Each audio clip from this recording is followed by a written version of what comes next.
Monsieur Stéphane Saint-André, président du conseil d'administration de Voies navigables de France. Monsieur le Président de la République, Mesdames, Messieurs les parlementaires, Monsieur le vice-président de la région Hauts-de-France, Monsieur le président de la communauté de communes du pays noyonnais et maire de Noyon, Mesdames, Messieurs les élus, Mesdames, Messieurs, je suis particulièrement heureux de vous accueillir aujourd'hui en tant que président du conseil d'administration de Voies navigables de France. Depuis ma nomination en 2014, pas un seul conseil d'administration de l'établissement ne s'est tenu sans que le projet du canal Seine-Nord-Europe ne soit traité pour en assurer l'avancement. Cette liaison constitue le projet majeur de Voies navigables de France qui a, pendant de longues années, étudié ce projet, procédé à de nombreuses concertations et fait preuve d'une détermination sans faille pour, aux côtés de l'État, être prêt. La réalisation de cette nouvelle voie fluviale à grand gabarit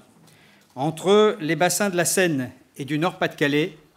marque un véritable tremplin dans la construction d'un grand réseau de transport alternatif. Ce nouvel axe fluvial européen garantira au grand port de notre façade maritime une desserte intérieure vertueuse et performante. Sa construction constituera aussi une véritable fierté pour les 4 500 agents de VNF qui se consacrent chaque jour aux voies navigables du canal du Midi, que vous avez visité récemment, Monsieur le Président, aux voies à grand gabarit à l'image de l'Oise, où nous nous trouvions il y a quelques instants. Ce canal, il serait trop long d'en retracer toutes les péripéties. Pour ma part, lorsque le Premier ministre Manuel Valls a réuni en septembre 2014 à Arras les acteurs du territoire, j'ai compris que sous l'impulsion de votre gouvernement, nous allions pouvoir mener à bien ce projet car la volonté politique était présente. La reconfiguration impulsée par Frédéric Cuvillier, alors ministre des Transports, et menée par mon collègue Rémi Pauvros, a permis de donner un nouveau souffle. VNF s'est alors fortement mobilisé pour traduire cet élan et partager ces nouvelles options avec les territoires concernés. À cela s'est ajouté,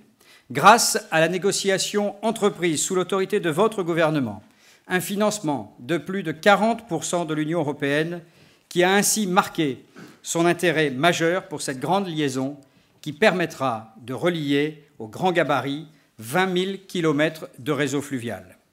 Avec l'engagement financier des collectivités qui soutiennent de longue date ce projet, porteur de croissance et d'emploi pour les territoires, le canal est le symbole d'une nouvelle attractivité au bénéfice des industries et des entreprises qui souhaitent s'implanter dans notre grande région et donc de l'emploi.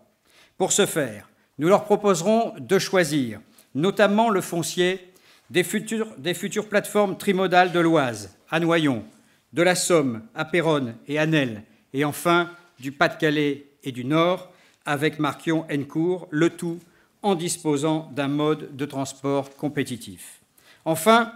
pour que l'ensemble des acteurs puissent unir leurs efforts et travaillent de concert, vous avez eu l'idée de créer une structure d'accueil. L'État et les collectivités s'y sont employés et ont su trouver de bons accords pour créer la société de projet du canal Seine-Nord-Europe pour laquelle nous sommes réunis afin que vous puissiez, Monsieur le Président de la République, le lancer officiellement. Après avoir porté ce projet depuis sa conception jusqu'à sa complète maturité, Voies navigables de France passe à présent le relais aux bâtisseurs qui auront la lourde responsabilité de réaliser ces 107 kilomètres. Le premier marché de maîtrise d'œuvre vient d'être signé et il n'y a plus de temps à perdre, car à Voies navigables, nous avons déjà hâte que nous soient remis les clés du canal qui, j'en suis sûr, prendra une place particulière dans le réseau que nous exploitons.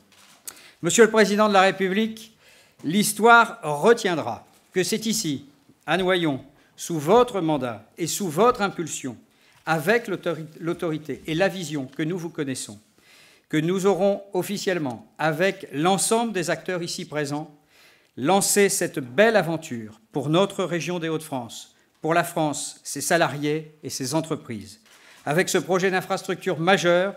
vous nous permettez de mieux appréhender le grand marché européen. Pour tout cela et pour bien d'autres choses, Monsieur le Président, merci.